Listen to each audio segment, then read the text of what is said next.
We're learning new details about the terms of former President Trump's surrender after a Manhattan grand jury's indictment, making him the first former U.S. president to face criminal charges.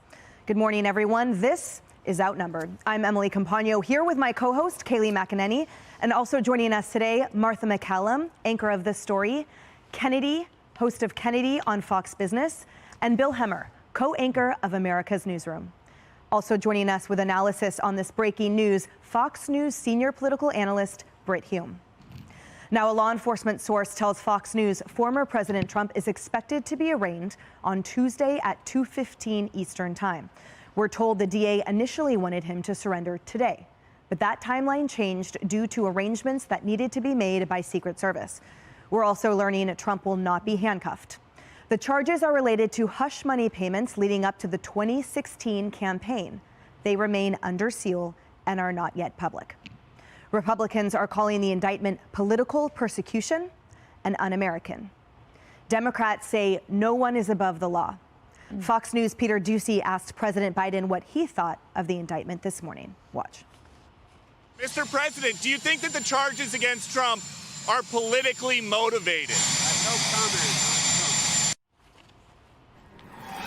Let's bring in Brit. Hi, Brit. What do you have for us today? Well, it's going to be quite a scene next week in New York, I guess. And it looks to me, from the way it's being set up, as if they're trying to keep temperatures down by not having a perp walk and not having him in handcuffs and the rest of it. So one hopes it'll go off without a hitch, since it apparently has to go off. Right. It's hard, I think, for some to stomach, the concept of that bringing the temperature down when the temperature has been inflamed from this to begin with. Kayleigh, the FEC, the DOJ, the prior New York City DA, and even DA Alvin Bragg himself declined to prosecute. What's changed now? Yeah, the New York Times, they said, just direct quote here, New York Times review and interviews with election law experts strongly suggest that New York state prosecutors have never before filed an election law case involving a federal campaign. So think about that. Totally unprecedented. You're right, declined to prosecute this on several other occasions. And the Democrat response to this is something to behold. While Republicans remained largely unified, DeSantis put out a tweet defending the former president, maybe the only moment of Republican unity over the next year, but it certainly happened last night. Democrats, however, have also been unified in their response, and it has been a celebratory response. That's how I'll characterize it. Look at Nancy Pelosi. No one is above the law. Everyone has the right to a trial to prove innocence. A trial to prove innocence in a American justice system that is innocent until proven guilty. Jared Moskowitz, Barbara Lee, all of them celebratory, with only one measured Democrat, Mark Levin, saying Donald Trump deserves every protection provided by the Constitution. I think, and maybe Britt has some thoughts, they run the risk of a backfiring of sorts if they are so celebratory in something that, as the New York Times points out, is totally and completely unprecedented. Brit Hume, we have you back. You do. Great. Welcome. Yeah, a couple of thoughts about that. One is that this reaction by a number of Democrats, which, as you suggest, is almost celebratory, defending this prosecution, which many think is based on a weak case, when that, of course, is based on what we know. We don't know everything because we haven't seen the indictment, but it tells you the extent of the loathing of the Democratic Party of Donald Trump. They don't just oppose him. They don't just resist him. They absolutely flat out hate him. And anything that seems to damage him, embarrass him, hurt him in any way is fine with them. Never mind whether it's really legitimate or not. But that is the atmosphere, and that is something that Republicans looking at this upcoming presidential campaign need to keep in mind. It is true that Donald Trump motivates in his favor a very large slice of the Republican Party, the Republican voting base. But he powerfully motivates virtually all the Democrats. People that say to me all the time, well, there's no way Joe Biden got 81 million votes in 2020. I kind of agree with that. I think Donald Trump got those votes against him, and that's what accounted for Biden's wide lead at the end. Republicans need to keep that in mind. Thank you so much, Britt Hume. Bringing it back to the couch. So Martha, he mentions the atmosphere, he mentions the legitimacy. The argument is against the backdrop of, again, the declination of prosecution, let alone to further the investigations by all these different bodies, that essentially that this was resurrected, but then propped up on something that's legally unsound, arguably, jurisdictionally unconstitutional, and clearly politically motivated. So if anything galvanizes the base, if anything galvanizes Republicans, this should be it. Yeah, it's interesting to sort of roll back for a second and think about what the process is here. This is a grand jury process. This is not a trial. So the bar is there, essentially it's Alvin Bragg saying to this grand jury, look, I'd like to bring this case and I'd like to use, the system in New York to do it. Do I have enough to do it? And all they heard was his side, right? Mm-hmm. You know all of this, I don't have to tell you. So all they heard was his side of it. So now he's gotten them to go there with him, right? And now what you're going to get is just a cascade from everyone I've talked to this morning of motions, of legal, pushes to try to drag this thing out over a long period of time. And who knows where this goes from here. Today and Tuesday are the big high drama moments in this politically and in this stage of the game. But after that, I think you're going to see a very long drawn out process. Plus, you've got all these other investigations that are going on. You've got this January 6th, you've got classified documents, you've got the Georgia case. And when does all this play out? Over a long period of time at the decision of judges who are involved in all of it about when everything happens during debates, town halls, all of the process of this political plan that plays out over the course of 2024. So buckle your seatbelts, folks, because this, and so how do you play this if you're one of the other Republican candidates who wants to be the nominee? How much can people stomach over time? We've already learned that where Donald Trump is concerned, people can stomach a heck of a lot. The bar for, tolerance and saying, and even, huge support that he's being falsely accused in these things, it's a huge generator of enthusiasm. So politically, when you look at this in the backdrop of everything that's about to happen and unfold, it's going to be quite an interesting roller coaster ride.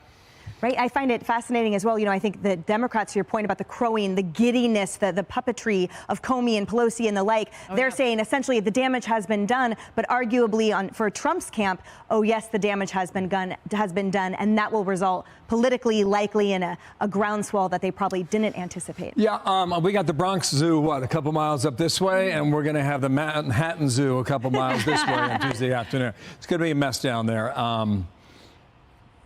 And I think about American history and former president walking in there. We know he won't be handcuffed. We learned that a couple hours ago. He'll have a mugshot, and that will be carried for some time. Actually, forever, when you think about it. I was speaking with a gentleman who's highly connected to the legal world in Manhattan. And to go after this question, Kaylee, that you posed a few moments ago, what changed within Alvin Bragg? What happened, right? He campaigned that he sued Trump hundreds of times, right? That's on camera, that's on video. But he walks in the office more than a year ago and it says, I'm not going after this case. And two of his leading prosecutors resign and one of them writes a book. So that's stirring out there, right?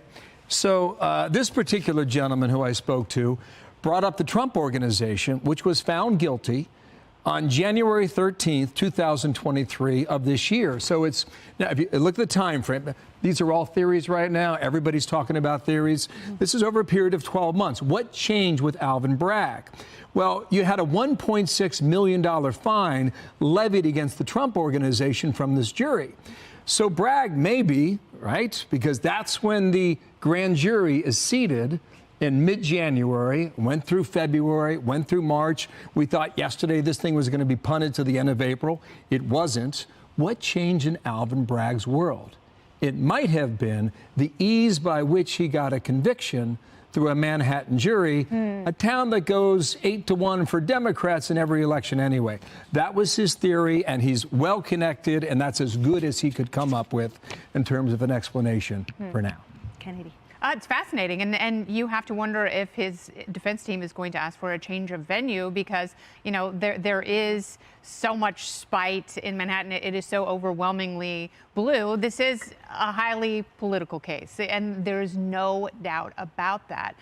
But the interesting thing is, for me, where do we go from here politically? Because I think, and you have pointed this out, this really does galvanize Republicans. So even if Trump isn't the nominee, the fact that everyone who is a potential presidential candidate is lining up behind him saying, this is wrong, this doesn't feel right. They're not personally attacking him. They have learned those lessons, and they know that they have to get everybody together. And this is actually, you know, this is a slam dunk for Republicans here in terms of the presidential election in 2024. Is the former president going to be so distracted with all of these various cases that he is not going to have time to run for president? Maybe. But then he will be the ultimate martyr, and whoever does carry the mantle will use this to walk into the White House next year. Emily, one quick last point. I do have a question about New York penal law, because the New York Times is the one who told us about this indictment. New York penal law 215.7 says a person is guilty of unlawful grand jury disclosure when being a grand juror. A public prosecutor intentionally discloses the nature of grand jury proceedings. So I wonder if this came from a grand jury member or Bragg's office. I would certainly hope he's looking into that. I'm doubtful, but that would be a violation, you would know better than I, of criminal law. The irony of that, Kaylee, is that that statute, that's actually a felony. So that has a greater penalty. That is considered a more grave crime than that which is facing President Trump right now, which initially, remember, was a misdemeanor. I just have to say, you know, I live here. I live in this town.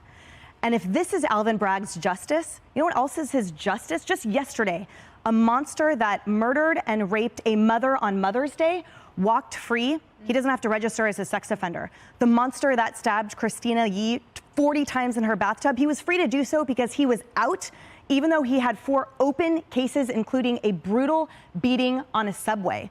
The violent serial rapist that choked a tourist so hard he broke all of her neck bones, he was free to do so, even though he was a known serial violent rapist, and he had 2 violent priors. That is Alvin Bragg's form of justice. So this, to me, is an absolute travesty. It is the most despicable use of our tax dollars and the use of an elected official that is supposed to represent the people. The people versus Donald Trump? Absolutely not. When I live in this town, it seems that it is the district attorney versus the